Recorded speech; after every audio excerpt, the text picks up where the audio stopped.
सम्मानित पत्रकार भाइयों,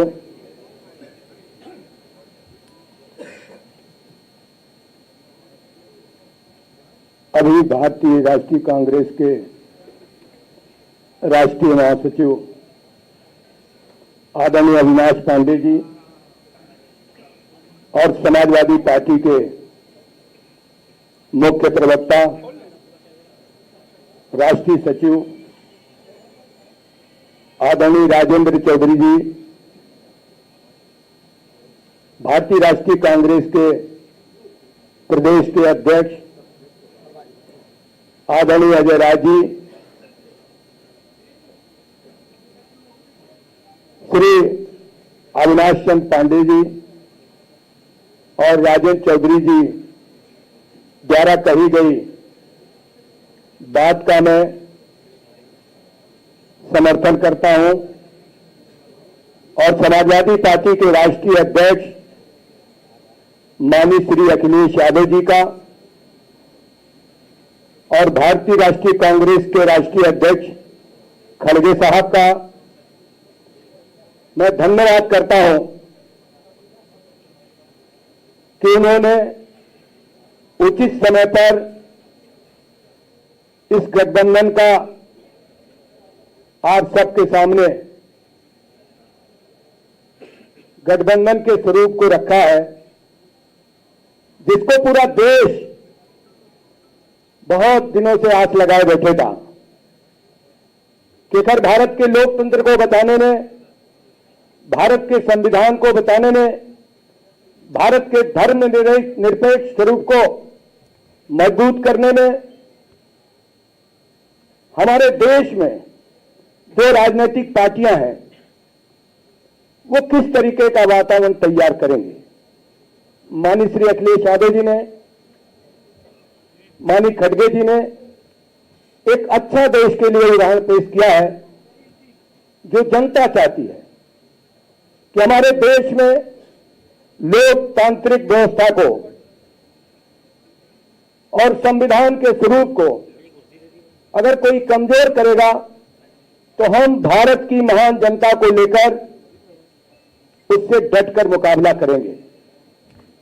आने वाले 2024 के लोकसभा चुनाव का बहुत समय कम रह गया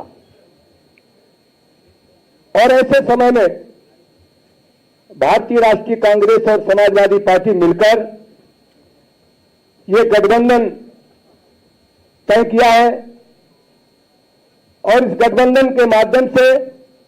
देश में बढ़ती हुई महंगाई, देश में बढ़ता हुआ भ्रष्टाचार और देश में बढ़ती हुई बेरोजगारी,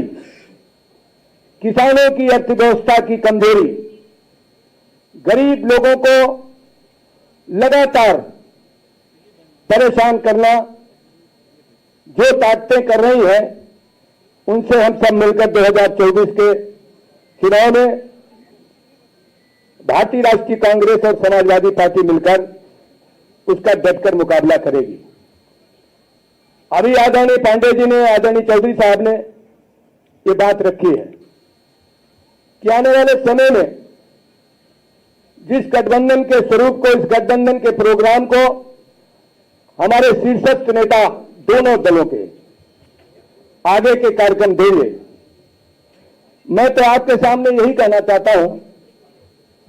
कि समाजवादी पार्टी सदैव देश में सामाजिक सौहार्द को, सामाजिक विषमता को, सामाजिक सौहार्द को मजबूत करने के लिए, सामाजिक विषमता को खत्म करने के लिए, आर्थिक विषमता को खत्म करने के लिए सतत प्रयत्नशील रही है। इसी कड़ी में समाजवादी पार्टी के राष्ट्रीय अध्यक्ष और समाजवादी पार्टी के हमारे सभी नेताओं ने यह प्रयास किया है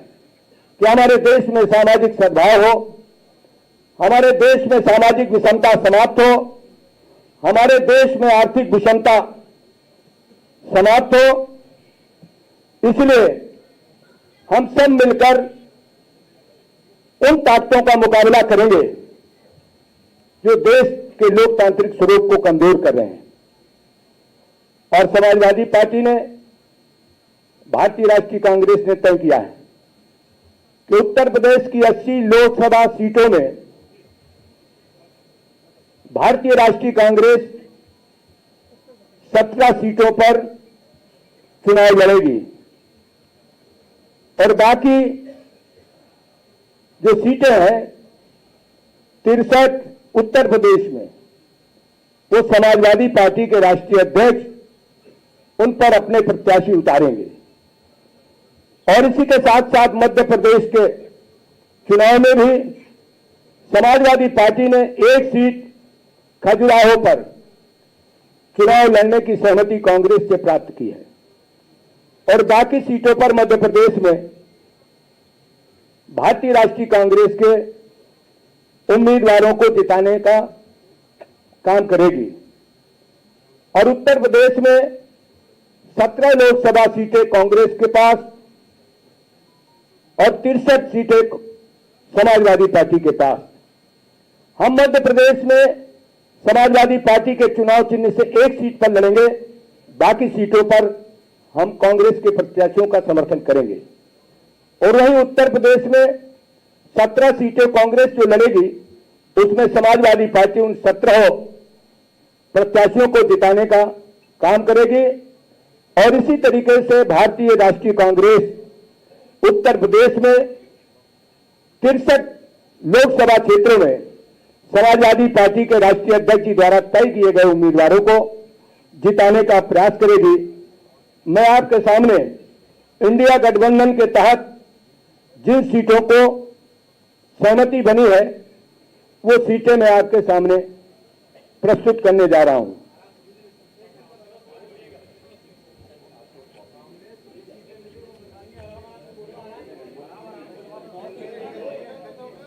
उत्तर प्रदेश में जो भारतीय राष्ट्रीय कांग्रेस अपने उम्मीदवार उतारेगी उन सीटों के नाम मैं आपके सामने प्रस्तुत कर रहा हूं। Lok Sabha seat Raebareli, Lok Sabha seat Amethi, Lok Sabha seat Kanpur Nagar, Lok Sabha seat Fatehpur Sikri, Lok Sabha क्षेत्र बांसगांव, लोकसभा क्षेत्र सहारनपुर, लोकसभा क्षेत्र प्रयागराज, लोकसभा क्षेत्र महाराजगंज, लोकसभा क्षेत्र वाराणसी, लोकसभा क्षेत्र अमरोहा, लोकसभा क्षेत्र झांसी, लोकसभा क्षेत्र बुलंदशहर, लोकसभा क्षेत्र गाजियाबाद, लोकसभा क्षेत्र